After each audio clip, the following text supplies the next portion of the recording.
바른 정체성이 바른 삶을 만든다 라는 제목으로 말씀을 나누도록 하겠습니다. 오늘 말씀은 이사야 43장 4절입니다. 읽겠습니다. 내가 내 눈에 보배롭고 존귀하며 내가 너를 사랑하였은즉. 하나님께서 우리 각 사람에 대해서 무엇이라고 말씀하고 계십니까? 너는 참 보배롭다. 너는 내게 존귀한 존재다. 너를 내가 사랑한다. 사랑하는 존재다.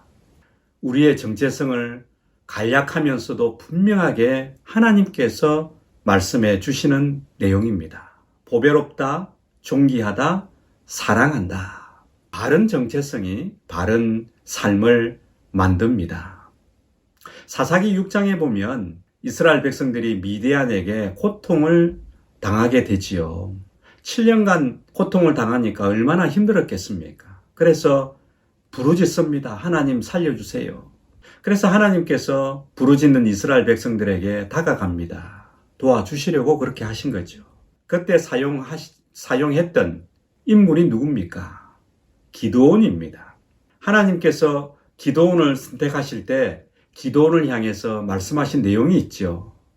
사사기 6장 12절에 보면 기드온을 향해서 하나님께서 말씀하시는 내용이 있습니다. 큰 용사여 라고 얘기하죠. 큰 용사여, 내가 너를 택했다.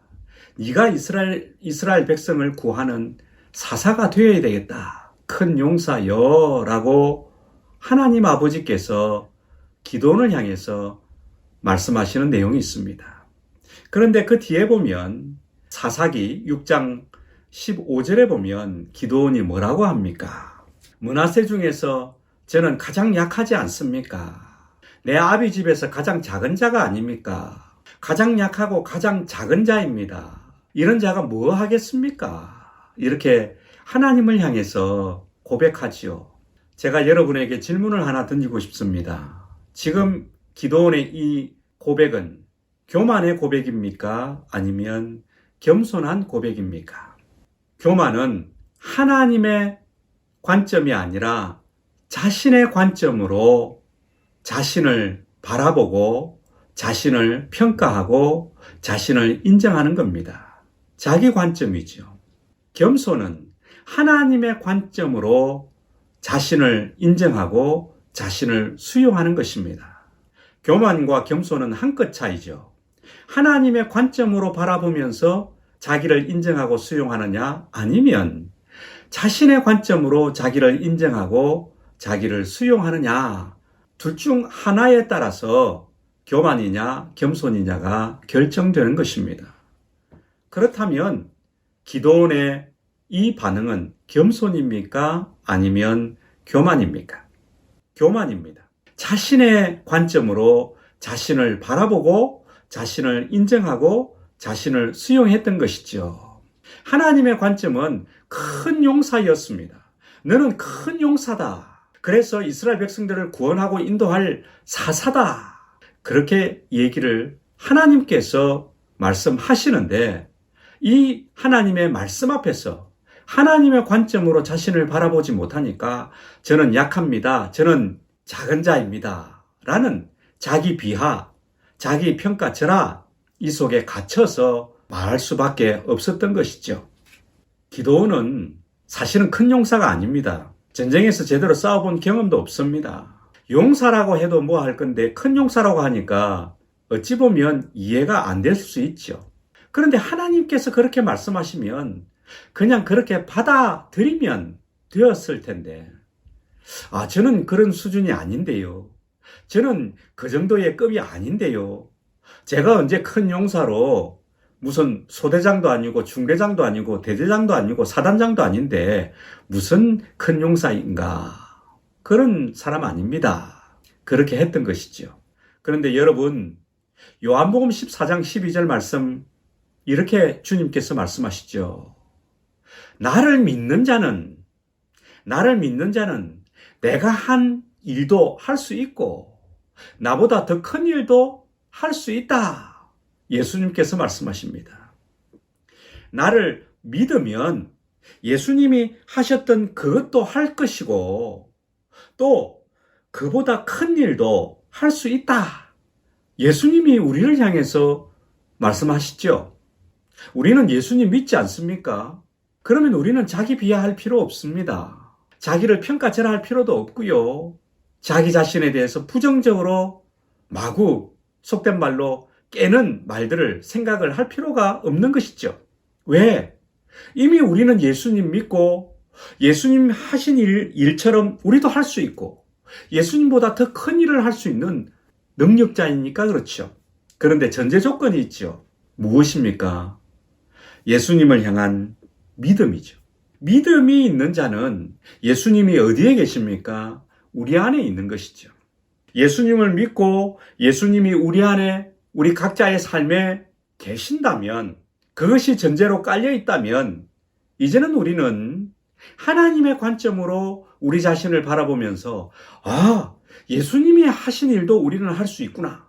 예수님 하신 일보다 더 큰 일도 하게 하시는구나. 내 안에 계신 예수님께서 그 일을 하게 하시니까 그렇습니다. 그러니 우리의 정체성을 새롭게 할 필요가 있습니다. 예수님이 우리 안에 계신다면 말이죠.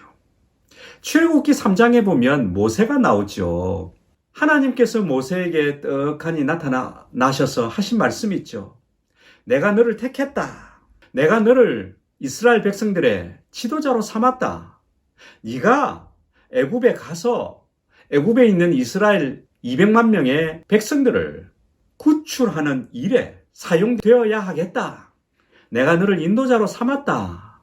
하나님께서 말씀하시죠.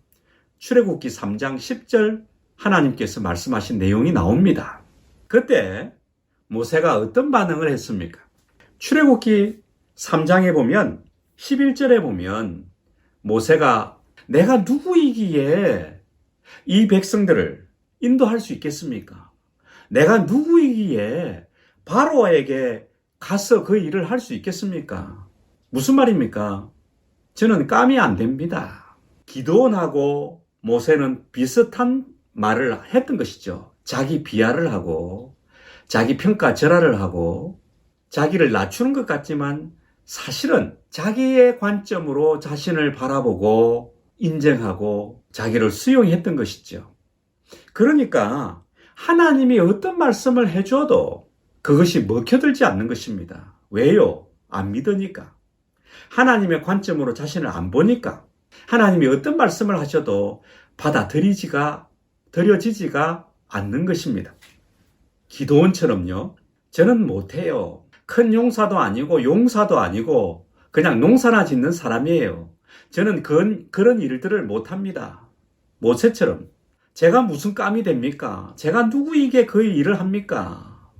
저는 할 수 없습니다. 못합니다. 제가 저를 잘 압니다. 이렇게 고백하는 인생이라면 얼마나 나약한 인생일까요? 하나님을 믿고는 있지만 늘 나약하게, 늘 힘없이 자기 비하하며 평가절하하며 계속해서 살 수밖에 없지 않겠습니까? 이제 우리는 하나님의 관점으로 자기 정체성을 분명히 하고 바른 삶을 만들어가는 게 필요하지 않겠습니까? 우리 안에 있는 기드온, 우리 안에 있는 모세의 모습들 버리면 좋겠습니다. 우리 안에 기드온 모세를 보는 것이 아니라 우리 안에 계신 예수님을 바라보면 좋겠습니다. 우리 안에 예수님이 계신다면 요한복음 14장 12절 말씀처럼 예수님이 하신 일, 또 그 일보다 더 큰 일, 예수님께서 행할 수 있도록 도와주시는 역사를 경험할 수 있습니다. 이제는 그 말씀 하나님의 관점으로 받아들이면 좋겠습니다. 하나님의 관점을 가지고 자신을 보시길 바랍니다. 예수님께서 이 땅에 오신 이유가 무엇입니까? 사실은요, 온 인류가 죄로 허덕이고 그래서 아주 완고하게 살면서 교만하게 살아가는 그 인류, 또 자기 비하하면서 어둠 속에서 헤매고 있는 그 인류를, 사람들을 자기 정체성을 제대로 갖고 살 수 있도록 돕기 위해서 오신 것입니다. 마태복음 6장 우리가 잘 알지 않습니까? 솔로몬의 영광이 얼마나 큽니까? 그런데 그 영광보다도 하나님께서 입혀주신 들꽃의 그 꽃의 아름다움보다는 못 미친다. 그렇게 말씀하시죠.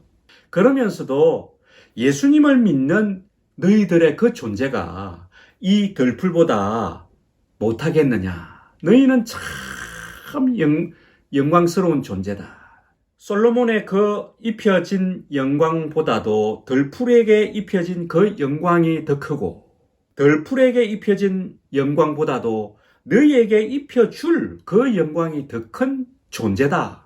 그러니 우리 각자에게 입혀주실 그 엄청난 영광스러운 것들이 얼마나 가치가 있고 아름다운 것일까요? 너희가 그런 존재라고 말씀하십니다. 그러니 예수님께서 우리의 정체성을 분명하게 말씀해 주시기 위해서 이 땅에 오셨죠. 그러면서 예수님께서 또 한 말씀합니다. 많이 들었던 익숙한 말씀이죠. 마태복음 11장 28절부터 30절까지 보면 나의 멍에를 메고 가라. 내 멍에는 쉽다. 가볍다. 그래서 내 멍에를 메고 가면 쉼을 누릴 수 있다. 안정된 삶을 살아갈 수 있다. 그러니 예수님의 멍에를 메고 살아라. 그게 너희한테 평안이다. 이렇게 말씀하시죠. 여기에서 우리가 유심히 봐야 할 내용이 있죠. 전제 조건이 있습니다. 예수님의 멍에를 메고 가면서 평안을 누리고 쉼을 누리고 안정된 삶을 살아가려면 먼저 내가 가지고 있는 멍에를 내가 지금 짊어지고 있는 멍에를 벗어버려야 한다는 것입니다. 우리가 여러분이 가지고 있는 멍에 중에 하나는 무엇일까요? 그것은요. 자기 관점으로 자신을 바라보면서 인정하고 수용하는 것입니다. 나쁜 정체성을 버려야 한다는 것이죠. 나쁜 멍에입니다. 이것은. 그러니 이제는 우리가 가지고 있는 나쁜 정체성을 벗어 던지고 예수님의 멍에를 메고 가는 것이죠. 사실은 예수님의 멍에는 헌신도 있고 다양한 어떤 예수님께서 맡기신 일들도 포함되겠지만 예수님의 멍에 중에 하나는 무엇입니까? 이제는 네 멍에 벗기고 내 멍에 내가 얘기하는 하나님의 관점으로 제시한 너희를 향한 정체성을 반듯하게 분명하게 바르게 가지고 살라고 하시는 것도 포함되어 있습니다. 하나님께서 예수님께서 말씀하시는 우리를 향한 정체성 그 멍에를 짊어지고 가면 바른 삶을 살아갈 수 있다. 안정된 삶을 살아갈 수 있다. 이 말씀을 하시는 것입니다. 여러분 이제부터 어떤 삶을 살기를 원하십니까? 내 관점으로 나를 바라보고 나를 인정하고 수용하는 그 멍에 벗어 던집시다. 이제는 하나님께서 말씀하시는 우리를 향해서 말씀하시는 너는 보배로운 존재다. 너는 존귀한 존재다.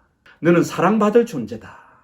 또 너희 안에 예수님이 계시면 예수님이 하신 일을 할 수 있다. 더 큰 일도 할 수 있다. 그런 존재라고 말씀하시는 하나님의 관점에서 말씀하신 그 내용을 받아들여서 바른 정체성으로 바른 삶을 분명하게 살아가시면 좋겠습니다. 두 가지를 말씀드렸습니다. 자기 관점에서 자기를 바라보고 인정하고 수용하는 그 모습, 그 멍에 이제는 벗어 던지자. 하나님의 관점으로 자신을 바라보고 자신을 인정하고 자신을 수용하자. 그러면 그 안에서 쉼이 있다. 그 안에서 안정된 삶을 살아갈 수 있다. 그 안에서 소망 있는 삶을 살아갈 수 있다. 바른 삶을 만들어갈 수 있다. 이 말씀을 오늘 전했습니다. 모든 분들이 이 삶에 함께 즐기시고 누려가는 축복이 있기를 바랍니다. 기도하겠습니다. 아버지 하나님 감사합니다. 오늘도 귀한 말씀을 함께 나눌 수 있도록 허락해 주시니 감사합니다. 바른 정체성이 바른 삶을 만든다라는 제목으로 말씀을 나누었습니다. 우리가 행여나 나쁜 정체성을 가지고 살지는 않습니까? 이 나쁜 정체성의 나쁜 멍에를 우리가 짊어지고 살아가고 있었지 않습니까? 이제는 이 멍에부터 버리기를 원합니다. 벗어버리기를 원합니다. 예수님을 따르려면 예수님의 멍에를 짊어져야 하는데 그 전에 자기의 나쁜 멍에 벗어던지길 원합니다. 자기의 나쁜 정체성 벗어던지길 원합니다. 자기 관점으로 바라보는 자기 자신 그 멍에 벗어버리고 하나님의 관점으로 자기를 바라보고 수용하고 인정하고 살게 하여 주시옵소서. 감사합니다. 예수님의 이름으로 기도드립니다. 이제 하나님을 인격적으로 마음 들여서 만나는 시간 갖겠습니다. 하나님을 만남으로 우리의 영혼이 새롭게 되고 또 소망이 있는 축복이 있기를 바랍니다. 감사합니다.